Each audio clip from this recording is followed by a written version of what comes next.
नमस्कार किसान भाइयों। अगर आप भी पशुपालन करते हैं तो आपके सामने एक समस्या जरूर आती होगी। वो है पशुओं के लिए हरे चारे की उपलब्धता। क्योंकि साल भर कोई भी पशुपालक हरा चारा पशुओं को नहीं दे सकता। कुछ के पास जमीन की कमी है या खेती की जमीन है ही नहीं। तो दोस्तों, आज की इस वीडियो में हम बताएंगे कि हाइड्रोपोनिक चारे के बारे में, जो बिना मिट्टी के एक कमरे के अंदर तैयार किया जाने वाला हरा चारा।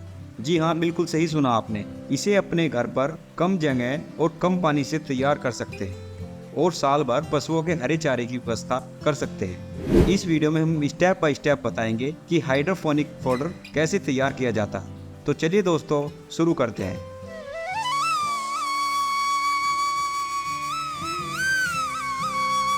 सबसे पहले हम जानेंगे हाइड्रोपोनिक चारा होता क्या है।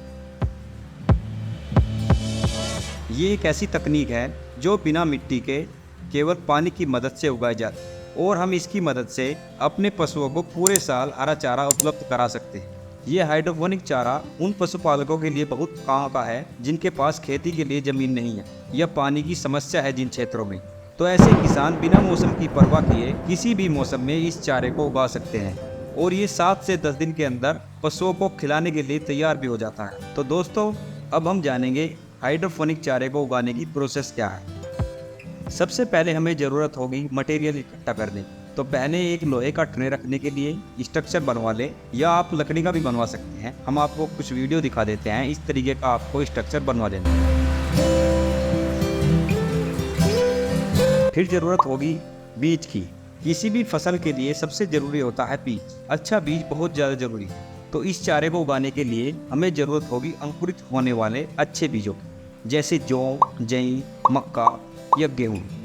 ये सभी तेजी से अंकुरित होने वाले बीज हैं। बीज चुनने के बाद अब हमें ज़रूरत होगी ट्रे की।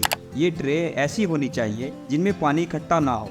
उसमें नीचे छिद्र होने चाहिए जिससे कि उसमें से पानी निकल सके और इनका साइज 18x24 आइडियल माना जाता है। यह आपको अमेजन से भी मिल जाएंगे। इसके बाद उन ट्रे पर छिड़काव के लिए स्प्रे पाइप लगाने की जरूरत होगी या आप मैनुअली भी उस पर समय समय पर स्प्रे कर सकते हैं। स्प्रे की इसलिए जरूरत होती है क्योंकि बीज में ड्राइनेस होने पर समय समय पर उन पर स्प्रे होती रहे, क्योंकि हाइड्रोपोनिक पाउडर को तैयार करने के लिए पानी का इंपॉर्टेंट रोल होता है। और एक बात और बता दूं, बीजों को ट्रे में लगाने से पहले बीज को अच्छे से धोकर और उसे पानी में 12 घंटे तक भिगोकर छोड़ दें और 12 घंटे बाद उस दाने को निकालकर जूट की बोरी या सूती कपड़े में लपेटकर उसे 24 घंटे के लिए रख देना है। जब वे बीज हल्के अंकुरित होने लगे तो फिर उन्हें 18x24 की जो आपने ट्रे खरीदी है उनमें अच्छे से फैला दें। एक ट्रे में लगभग 50 ग्राम अंकुरित बीज आ जाएगा। अब इस ट्रे को अपने हाइड्रोपोनिक स्ट्रक्चर में सेट कर दें और समय समय पर स्प्रे पाइप जो हमने ऊपर लगा रखा है इससे छिड़काव करते रहें। ऐसा आप 7 से 10 दिन तक करें। ये चारा 7 से 10 दिन के बीच में तैयार हो जाएगा।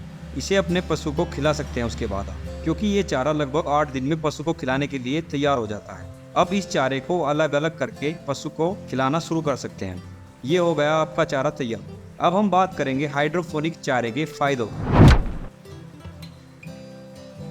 पहला फायदा तो यही है कि हमारे पशु को पूरे साल हरा चारा उपलब्ध हो जाता है और ये हाइड्रोपोनिक चारा हमारे पशु का दूध भी बढ़ाता है। इसके अलावा पशु के पाचन को भी सुधारता है, पशुओं की रोग प्रतिरोधक क्षमता में बढ़ाता है। ये चारा पोषक तत्वों से भरपूर होता है जिसमें प्रोटीन, विटामिन और मिनरल्स की भरपूर मात्रा होती है। इसमें पानी की बर्बादी बिल्कुल नहीं होती। बहुत कम पानी की आवश्यकता होती है इसमें, केवल छिड़काव के लिए। इसलिए इसे कम पानी में आसानी से उगाया जा सकता है। ये उन क्षेत्रों के लिए तो वरदान है जहाँ पानी की कमी है, जैसे राजस्थान। और सबसे बढ़िया, अपने घर पर ही एक कमरे के अंदर आप इसे तैयार कर सकते हैं। ना तो कहीं चारा लेने के लिए बाहर जाने की जरूरत है और ना ही खेत में चारा उगाने की आपको 1.5 से 2 महीने रुकने का इंतजार करने की जरूरत है। इसके अलावा पशु को दाना देने की भी आपको बहुत कम आवश्यकता है। अगर आप इसी अंकुरित चारे को दे देंगे तो पशु को जिन पोषक तत्वों की जरूरत होती है उनकी यही पूर्ति कर देगा और पशु का फैट और दूध बहुत ज़्यादा बढ़ जाते हैं। बहुत अच्छा रिजल्ट है इसका। और ये फ्यूचर का चारा है, क्योंकि ज़मीन तो आज के ज़माने में सबके पास घटती जा रही है, तो इसके लिए ये फ्यूचर का चारा माना गया। तो दोस्तों, आज की इस वीडियो में हमने बताया हाइड्रोपोनिक चारे के बारे में। अगर आपको ये वीडियो हमारी अच्छी लगी हो तो हमारे चैनल को सब्सक्राइब करें, जिससे हम आपके पास अगली वीडियो समय से पहुंचा पाए। तो दोस्तों, पशुपालन और खेती से जुड़ी जानकारी के लिए हमारे साथ बने रहे। धन्यवाद।